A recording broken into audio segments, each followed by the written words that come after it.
Hi student, मैं संतोष Vishwakarma. Today I will start class 11th chemistry unit 3rd and this is a part 3.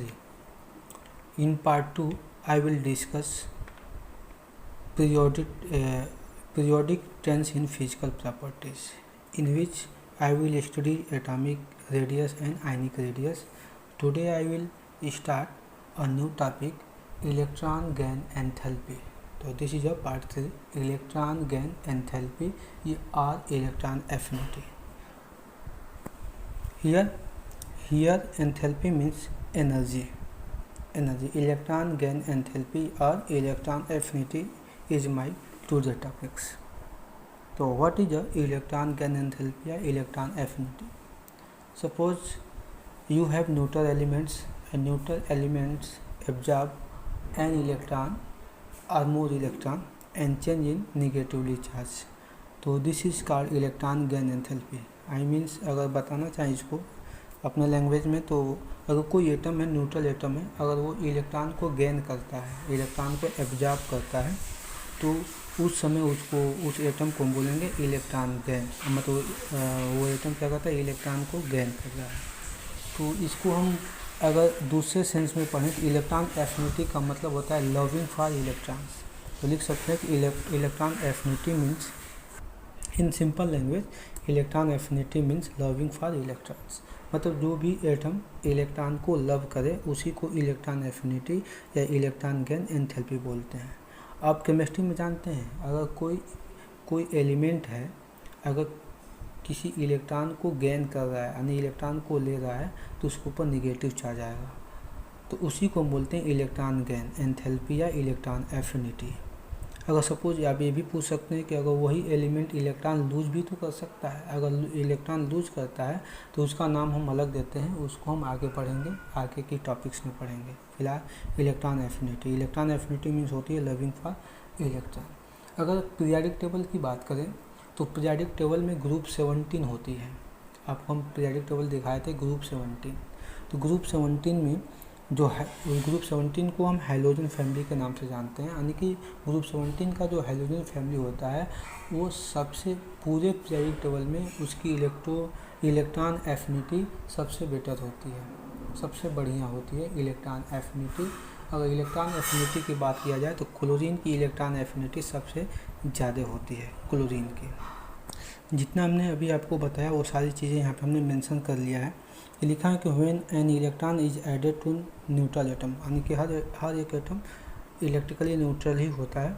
अगर उस neutral atom पे कोई electron add होता है तो वह एटम कन्वर्ट हो जाएगा किस में, निगेटिवली चार्ज या निगेटिवली आयन में, जिसको हम एनायन के नाम से जानते हैं. यानी कि जिसके ऊपर निगेटिव चार्ज होता है उसको हम एनायन बोलते हैं.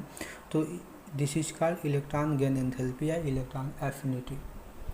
या अगर सिंपल हम डिफिनीशन अगर इसका देना चाहें तो लिख सकते हैं कि loving of electron is called electron affinity.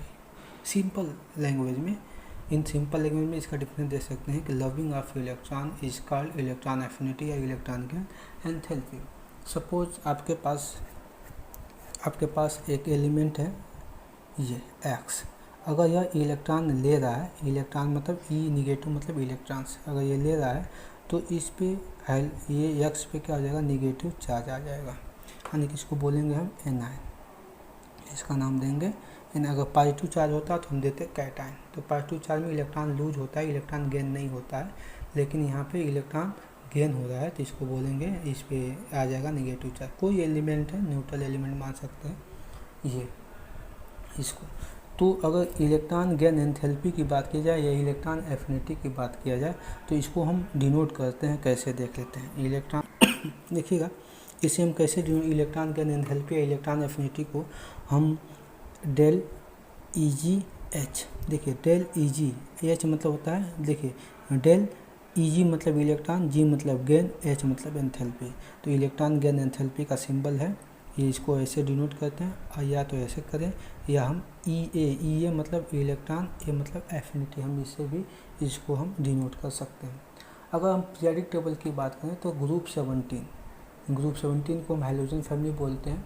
वो पीरियोडिक टेबल में सबसे ज़्यादा ग्रेटेस्ट इलेक्ट्रॉन एफिनिटी उसकी होती है. तो लिख सकते हैं इसको, ये होगा कि जो हैलोजन होते हैं, halogen have greatest electron affinity in periodic table. तो हैलोजन ग्रुप 17 को बोला जाता है, यानी कि अगर हम यहाँ पे थोड़ा सा आपको हिंट दे देते हैं, यहाँ पे हम ग्रुप 17 लिख लेते हैं।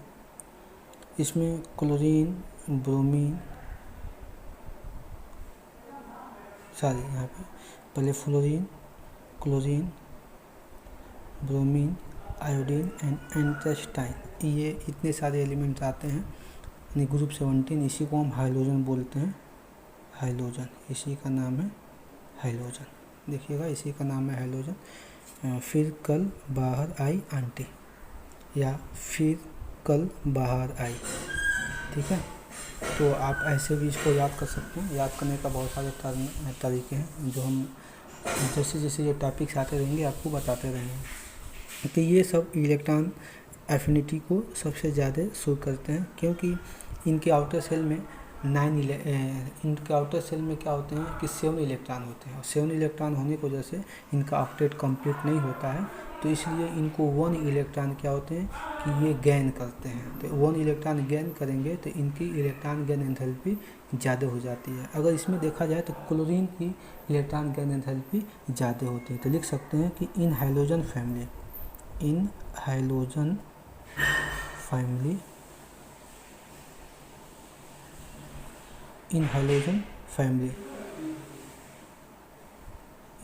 फैमिली में क्या होता है कि लिख सकते हैं कि chlorine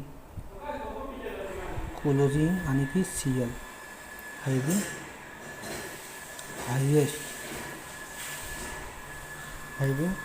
having highest electron affinity। Chlorine सबसे हाईएस्ट इलेक्ट्रॉन एफिनिटी होता है। ऐसे तो इलेक्ट्रॉन एफिनिटी सबकी हाईएस्ट होती है, लेकिन इनमें भी ये क्लोरीन की सबसे ज़्यादा इलेक्ट्रॉन एफिनिटी होती है। पूरे पीरियोडिक टेबल में क्लोरीन की इलेक्ट्रॉन एफिनिटी सबसे ज़्यादा होती है। अगर इलेक्ट्रॉन एफिनिटी की बात करें तो अगर हम पीरियोडिक टेबल में अप टू डाउन आए, we move up to down in periodic table,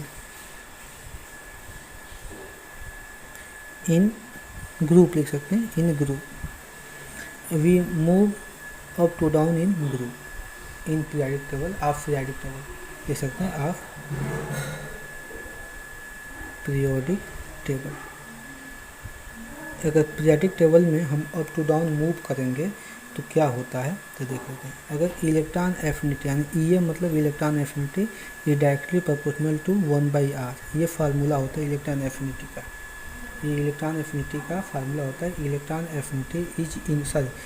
affinity is inversely proportional to 1/r। तो 1/r यानी कि r क्या है, एटॉमिक रेडियस है। आप इसको पढ़ चुके हैं, एटॉमिक रेडियस को हम r बोलते हैं, और ये मतलब इलेक्ट्रॉन एफिनिटी। तो electron affinity is inversely proportional to radius, यानी कि एटॉमिक रेडियस लिख सकते हैं। अब जानते हैं कि जब ऊपर से नीचे आएंगे यानी कि अप टू डाउन आएंगे, जैसे किसी भी ग्रुप में, मतलब ये 17 ग्रुप है, यानी इसी ग्रुप में अगर अप टू डाउन आते हैं तो देखिए क्या होता है। अप टू डाउन आएंगे तो नंबर ऑफ इलेक्ट्रॉन इंक्रीज होगा। इसमें देखिए, इसमें 9 है, इसमें 7 होगा, ऐसे ये नंबर ऑफ इलेक्ट्रॉन इसमें बढ़ता चला। नीचे आएंगे तो बढ़ेगा, तो नंबर ऑफ इलेक्ट्रॉन बढ़ेगा, तो इलेक्ट्रॉन बढ़ेंगे तो सेल बढ़ेगा, सेल बढ़ेगा तो साइज बड़ा होगा। क्योंकि यहाँ पे सेल सबसे छोटा होगा तो इसकी साइज इतनी छोटी होगी, इसका सेल, इसमें ज़्यादा सेल होंगे तो यहाँ पे इसकी साइज़ बड़ी होगी, इसमें और ज़्यादा होंगे तो इसकी साइज़ और बड़ी होगी, और इन दोनों की साइज़ और ज़्यादा, इस लास्ट वाले की साइज़ सबसे ज़्यादा बड़ी होगी। तो यहाँ पे लिख सकते हैं कि जब हम अप टू डाउन आते हैं तो देखिए साइज़ इंक्रीज करेगी तो रेडियस इंक्रीज करेगा, तो रेडियस देखिए इंक्रीज करेगा। तो देखिए रेडियस इंक्रीज मतलब ऊपर हमने निशान लगाया था, इसका मतलब इंक्रीज करेगा। जब ये इनवर्सली प्रोपोर्शनल है और जब रेडियस इंक्रीज कर रहा है तो इलेक्ट्रॉन गेन एंथैल्पी या इलेक्ट्रॉन एफिनिटी क्या करेगी, डिक्रीज करेगी। क्योंकि जानते हैं इनवर्सली प्रोपोर्शनल में एक डिक्रीज करता है तो दूसरा इंक्रीज करता है, यानी कि ये अगर इंक्रीज करता है तो ये डिक्रीज करेगा। तो अगर इलेक्ट्रॉन एफिनिटी की बात किया जाए तो इलेक्ट्रॉन एफिनिटी सबसे ज़्यादा साइज इसी का बड़ा है, रेडियस सबसे ज़्यादा एंट्रेस्टाइन का है, तो इसकी इलेक्ट्रॉन एफिनिटी सबसे कम होगी। यहाँ पे देखिए आयोडीन साइज यहाँ पे देख लेते हैं, इसकी साइज़ छोटी है, इसकी साइज़ क्या है, छोटी है। जब साइज़ छोटी होगी, जब ये देखिए जब रेडियस डिक्रीज होगा तो ये इंक्रीज होगा, जब ये इंक्रीज होगा तो ये डिक्रीज होगा। आई होप आपको समझ में आ गया होगा। जब इसकी साइज़ बड़ी होगी तो इसका अगर बड़ी, देखिए रेडियस बड़ी हो रही है, रेडियस मतलब एटॉमिक साइज़, तो जब एटॉमिक साइज़ इसकी ज़्यादा होगी तो इसकी इलेक्ट्रॉन एफिनिटी देखिए क्या होगा, डिक्रीज कर जाएगा। और जब जिसकी साइज़, देखिए इसकी साइज़ कम है, क्लोरीन की साइज़ कम है, तो इसकी इलेक्ट्रॉन एफिनिटी क्या हो जाएगी, ज़्यादा हो जाएगी। फ्लोरीन की कहेंगे फ्लोरीन सर यहाँ पे साइज़ में सबसे छोटी है, तो फ्लोरीन की इलेक्ट्रॉन एफिनिटी ज़्यादा होनी चाहिए, लेकिन यहाँ पे एक्सेप्शन आते हैं। क्यों आते हैं, इसको हम जब आप वॉल्यूम सेकेंड में आएंगे, आपके केमिस्ट्री में वॉल्यूम सेकेंड एक बुक है उसमें आएंगे, तो वहाँ पे आपको ये सब चीज़ें क्लियर होगी, वहाँ पे आपको बताया जाएगा। यानी कि हम लिख सकते हैं कि जो क्लोरीन, यहाँ पे हम एग्जांपल लिख सकते हैं कि क्लोरीन क्या कर सकता है, क्लोरीन क्या करेगा कि एक इलेक्ट्रॉन बाहर से लेगा, क्योंकि अगर क्लोरीन का 17 होता है, देखिए इसका इलेक्ट्रॉनिक कॉन्सेंट्रेशन हो जाएगा 2, 8 और 7, यही लिखते हैं आप, 1s2 2s2 करके लिखेंगे तो यही आएगा। तो एक इलेक्ट्रॉन देंगे तो क्लोरीन पे क्या हो जाएगा, एक निगेटिव चार्ज, यानी कि क्लोराइड आयन में चेंज हो जाएगा, यानी कि इसको एनायन बोलेंगे। तो यहाँ देखिए एक इलेक्ट्रॉन देंगे तो 2 था पहले, 8 था, और फिर एक इलेक्ट्रॉन देंगे तो आउटर सेल में 7 इलेक्ट्रॉन है, तो एक इलेक्ट्रॉन लेगा तो ये भी क्या हो जाएगा, 8 हो जाएगा, यानी कि ये भी क्या हो जाएगा, अब स्टेबल हो जाएगा। तो इसीलिए बोला जाता है कि क्लोरीन पूरे पीरियोडिक टेबल में उसकी इलेक्ट्रॉन एफिनिटी सबसे ज़्यादा होती है। Thanks for watching my this video. Next video में हम पढ़ेंगे आयोनाइजेशन एंथैल्पी और इलेक्ट्रोनेगेटिविटी।